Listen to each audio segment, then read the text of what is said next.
All right, so the last time I was here, we talked about after the event sales, or what do you do? So, well, there's another sale going on. It's not an event sale per se, like where you're waiting for a certain title to be announced, but it's kind of been an event for a while. A big sale.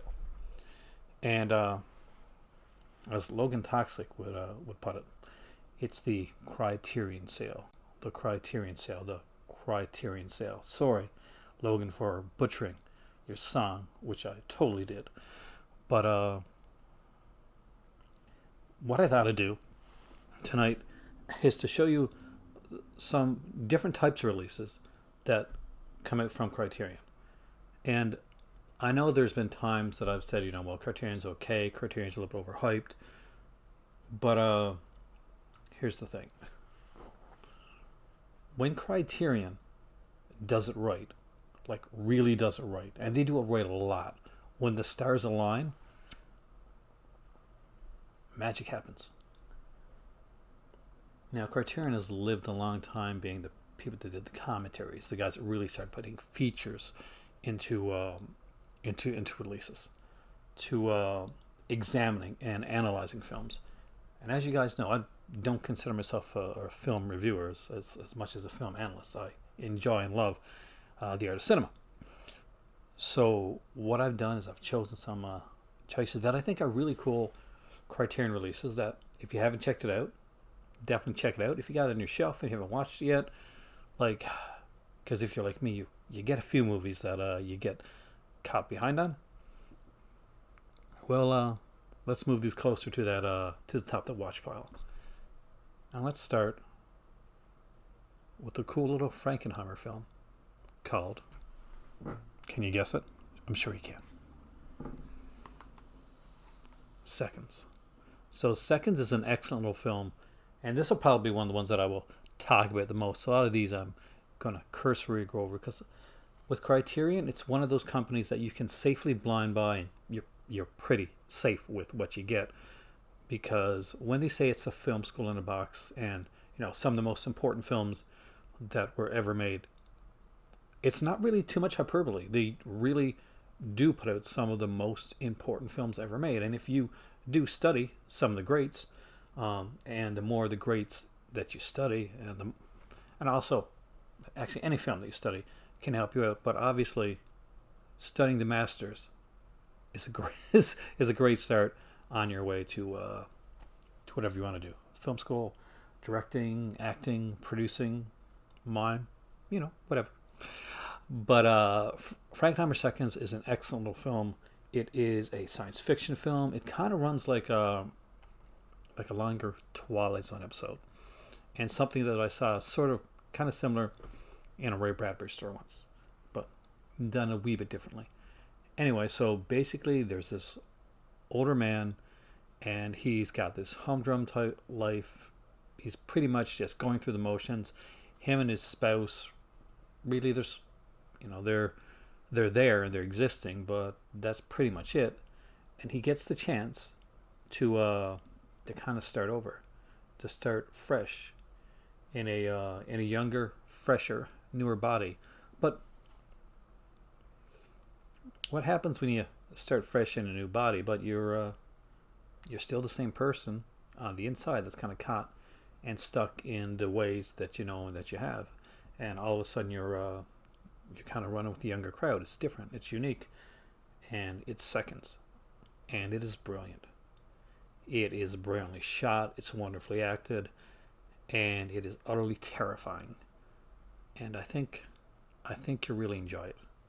As far as features go, I'm not just going to highlight features on everything, but there is some good features on here, including an interview with Rock Hudson, which is pretty fantastic. An interview with Frankenheimer from 1971. That's the year I was born, so just do your math. You know what I am now, then, don't you? And I think you'll enjoy it. There's a whole bunch of stuff on here, and there's also a good booklet as well. This copy of Seconds, by the way, is in Morocco right now, as you can see, because the disc is over there. So unfortunately, not a Criterion that I can watch right now, but I have watched it a few times. I really enjoy it. All right, next up is one that is that was so frustrating to one of the producers that watched it, that after watching the film, he angrily threw his coffee mug, because he was like, "What the hell is this? What kind of ending is this? We can't do that." But they could, and they did, and it actually even became a bit of a TV series too. And it is Peter Weir's magnificent Picnic at Hanging Rock. Now, what's really extra cool about this edition, and Criterion does this with some, is that you don't just get the movie Picnic at Hanging Rock. That would be fantastic, but you also get Joan Lindsay's full novel of Picnic at Hanging Rock. Let's read the first line. Why don't we? Didn't think I'd do this, did you? But here we go. Let's see if it grabs you. Everyone agreed that the day was just right for the picnic to Hanging Rock. A shimmering summer morning, warm and still, with cicadas shrilling all through breakfast from the loquate trees outside the dining room windows, and bees murmuring above the pansies bordering the drive. Heavy-headed dahlias flamed and drooped in the immaculate flower beds. The well-trimmed lawns steamed under the mounting sun. So do you not just want to watch Hanging Rock, but maybe dive into this very floral book? Then I definitely recommend it. Again, feature-wise, it's fantastic.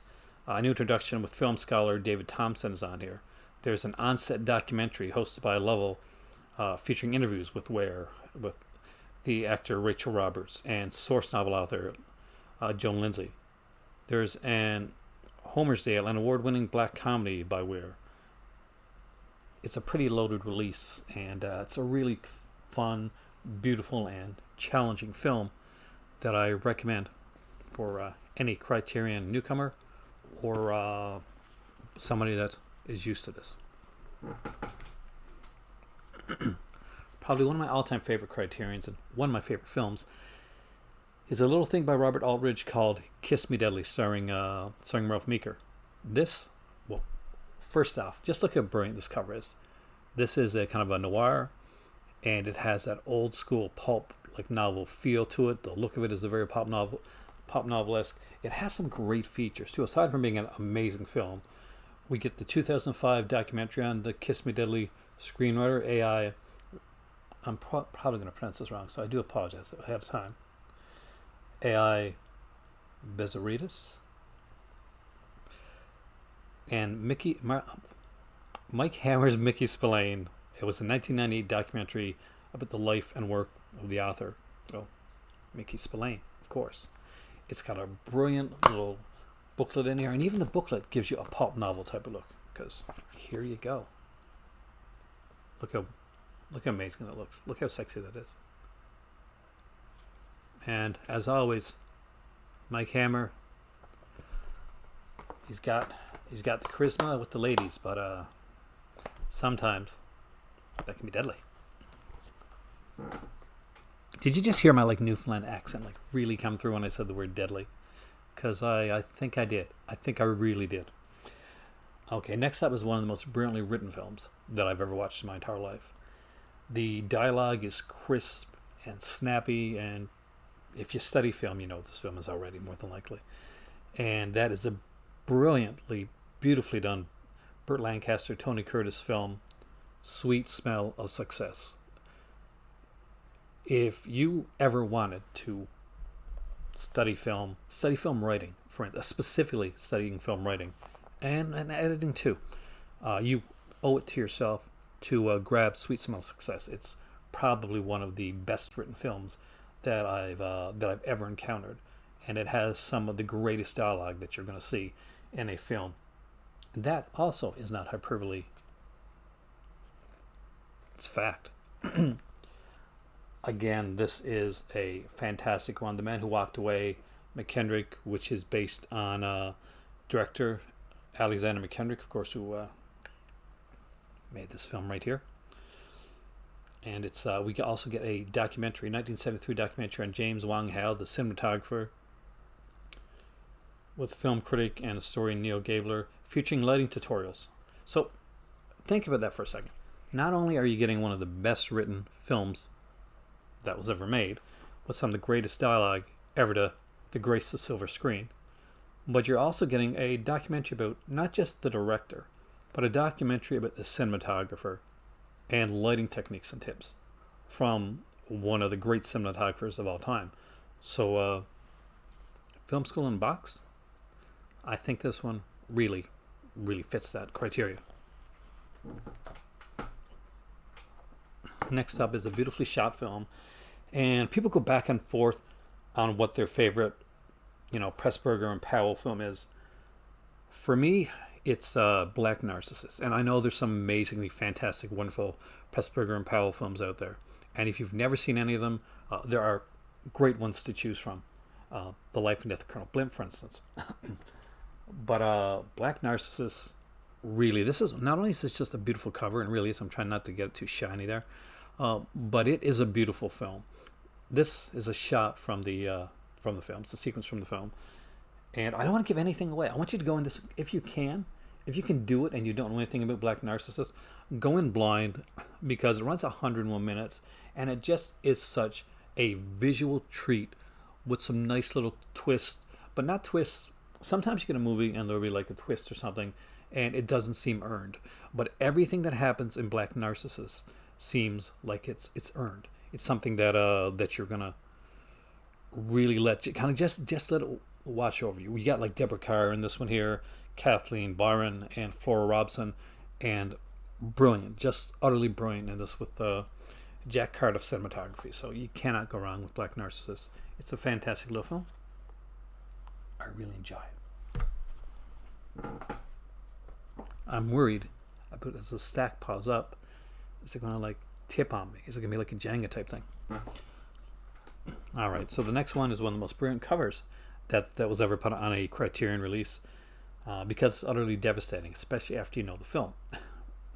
It's a Brian De Palma film. It's a really, really good Brian De Palma film, and it is Blowout with John Travolta. It's also one of the best John Travolta roles that I've ever seen. And yeah, that does include Pulp Fiction, which is a great role, but again, Pulp Fiction is an ensemble piece and not just Travolta. This, however, is Travolta, in my opinion, at his very best, right up there with Saturday Night Fever. Staying Alive, not Saturday Night Fever. No, not Saturday Night Fever. And it's a genius Brian De Palma film. It has like the basically the stalwarts, the people that always come in Brian De Palma films. You got Nancy Allen. You have God, what's his name? Is killing me. Actually, I'm not. Dennis Franz. That's not the name I was thinking of. There's another name. There's another name in here, and I decided not to tell you because find out on your own. This is a really good little thriller. It is reminiscent in some ways to a certain like scandal that happened with a certain politician back in the day, and if you know that'll put another layer to it. If you don't, it's okay. I'm sure it'll be mentioned here somewhere if you can mention it in the features. If not, you can look it up. But there's also another film on here, Brian De Palma's 1967 feature Murder a la Mode. And so if you enjoyed like his films along the lines of Phantom of the Paradise, then the star of Phantom of the Paradise is actually in Murder a la Mode. So knock yourself out. 2 films for the price of 1. Don't mind if I do.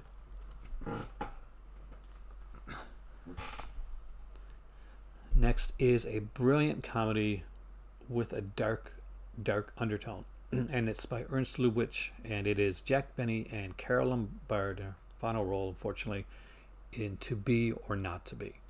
I didn't realize that Jack Benny was this good of an actor. I mean, we have Sirius Radio, so we listen to a lot of Jack Benny on the radio. It's really, really funny stuff. He's really good, but I didn't know he had this much depth to him when it came to acting. I apologize to the late Jack Benny for not knowing that, but it's a brilliant little film. And the basic conceit of the film is this acting troupe that is over basically in Nazi-occupied Warsaw in maybe both the best and worst time to be there. It's extremely well done, and Jack Benny and Carole Lombard play off each other so well, and they give such real and honest performances. And not only is it funny, but in an odd way, it's so funny it hurts. And sometimes it just hurts. To be or not to be, definitely should be in your library. We're not finished with comedy yet because we can't go through the Criterion library of comedy and not pick out a silent comedy. Actually, for me, one of the great constructed silent comedies. Because you see, with Harold Lloyd and Safety Last, a lot of people remember this sequence. And sometimes you'll find a movie that'll have a sequence that'll kind of be the standard sequence. It'll be, what the movie's known for.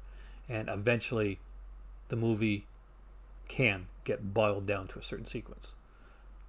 Not with Safety Last. When you watch this film, you'll see how ingeniously it's constructed to how it works up to here, because it's not this, it's the journey that gets you to this, and it's quite the entertaining journey.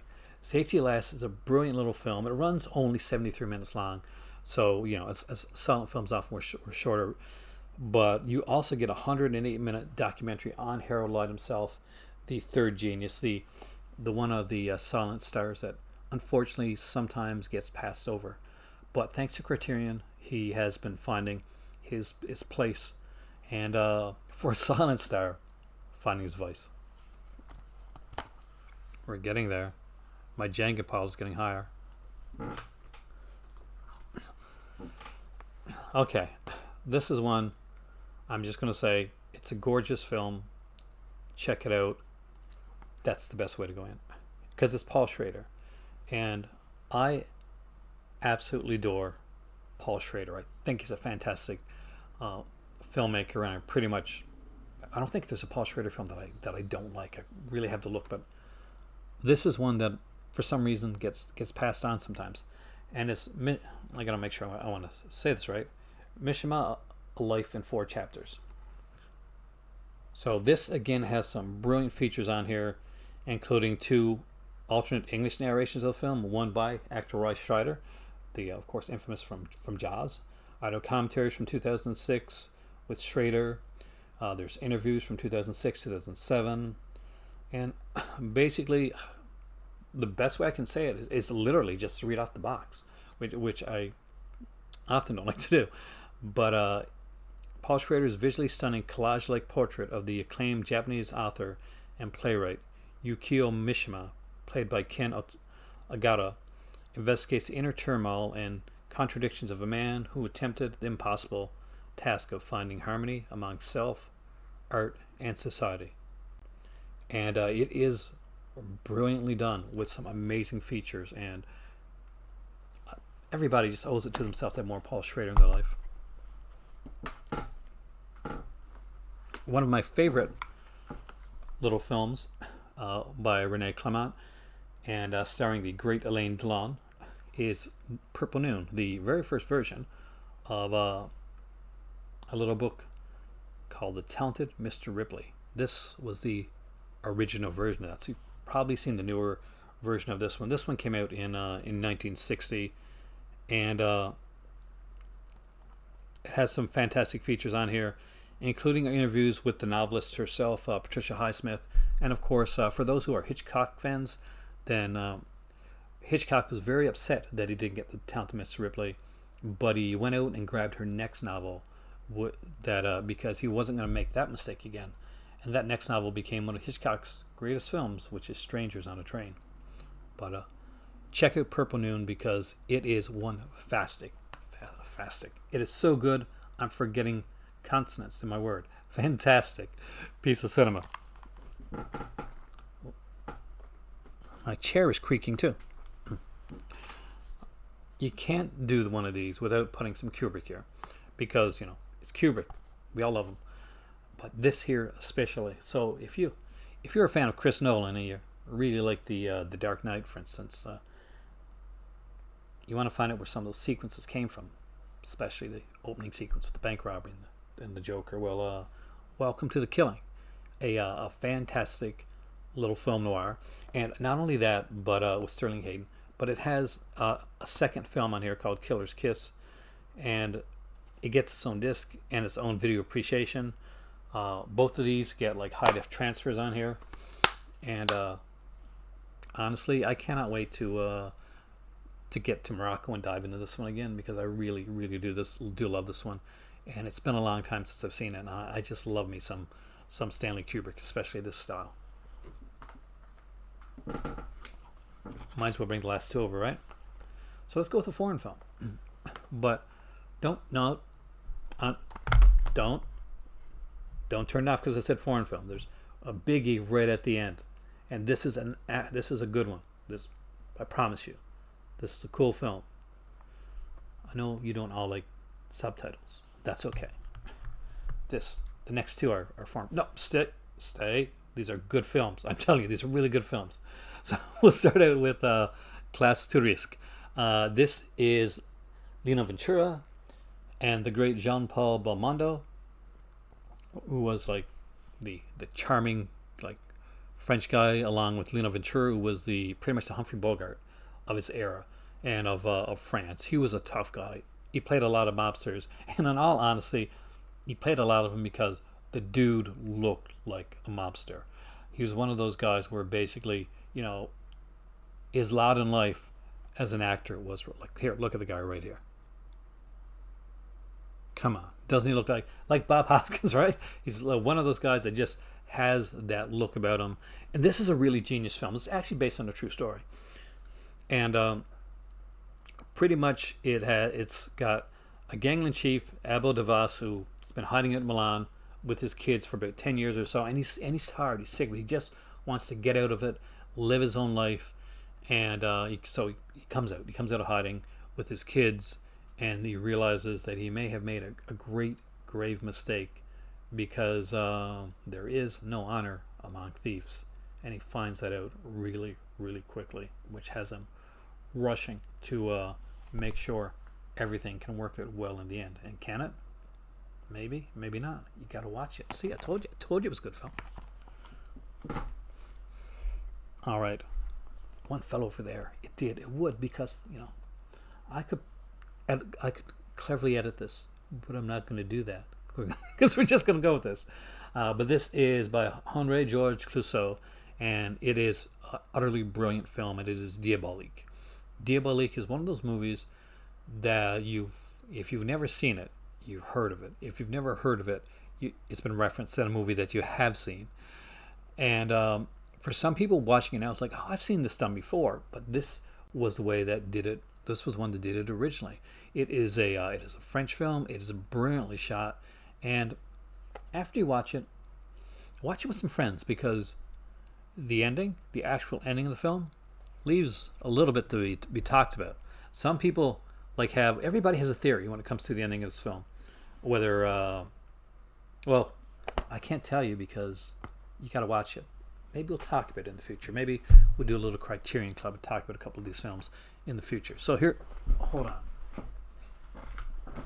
I know a lot of you guys watch my channel because I do Vinegar Syndrome stuff and Severin.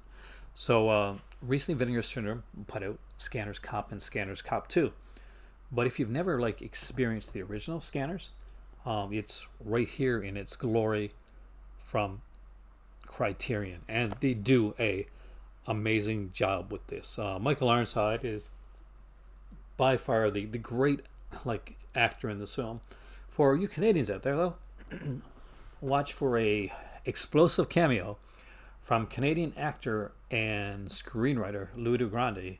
It's one that everybody that knows this film has seen, but they just may not have known that it is Louis de Grande. But it is, and he's of course very famous in here for writing shows like King of Kings and starring in a TV series called Seeing Things, which it was brilliant. Just, you're gonna have to trust me. You can't find it anymore except maybe online. There is actually a cool CBC interview with Cronenberg on here from the Bob McLean show, and that's a very, very much a Canadian CBC type of thing, which I recommend you check out. And remember when I said, all these are fantastic choices. They're wonderful, beautiful choices. The next thing is, for me, and for a lot of people, a must. Now, one, you probably got to like the director ahead of time. And I was going to bring it things like the Zadichi set, but I wasn't quite sure if that's still available. If it is, it's a brilliant set to pick up, and it's probably one of the most beautifully constructed sets. But there's one other one. The other night when I did the video, I showed you some films, and I also showed you a book. I showed you Nightmare USA, which is a brilliant, amazing book. Imagine if you could get a release that could give you the films and then give you a book with that level of analysis as well. Well, you know what it is already, don't you? Because you've either got it or you're getting it on the sale. But it is one of the most beautiful box sets that I've ever seen, and one of the most well constructed ones. And this is Ingmar Bergman's cinema. It is the beast of a book, and a beast of a set. So this comes with a actual coffee table book on the inside, right here, and with a ton of Ingmar Bergman films. And it's not just that the films are in here. Like, you can watch them in basically, if you want to watch them in like order of chronologically, you can do that. But they do curate it. So what's really cool is to create these films so that you can watch them as if you're watching an Ingmar Bergman Film Festival. And that is a little brilliant thing that they do that I wish that they would do with more sets. And I'm hoping that if they put out the rumored Kurosawa set, that they'll do that with the Kurosawa set as well. Because I don't want to see like a shrunk down Varda version of Kurosawa. I want to see a beast like this, because I think once they do something like Kurosawa, he really, really deserves it. So, not a Fellini record one, Criterion. Let's get another big Bergman-esque set for Akira Kurosawa. That would be brilliant, and I think a lot of people love it. Anyway, my name is Aaron. Hopefully you enjoyed this video. I'm downstairs now. I was upstairs the last time, and I have to put all these back downstairs. The good thing about these is I don't yet have to put them in the right numerical order, because I always do when I put the discs right on the shelves, but they're most of those discs are empty right now. They're over in Morocco, so for now they're kind of going in a box on a shelf for a little bit, because I unfortunately cannot watch them, except for Bergman, and I actually am waiting to watch that one when I get in Morocco, because I want to kind of treat myself and annoy my better half, because she's not a very big Bergman fan. Anywho, my name is Aaron. This is the Cult of Cinema, and I'm going to do what I do every Friday night. I'm going to sit back and I'm going to watch another movie, because right here in the Cult of Cinema, there's always one more movie. Have a wonderful night.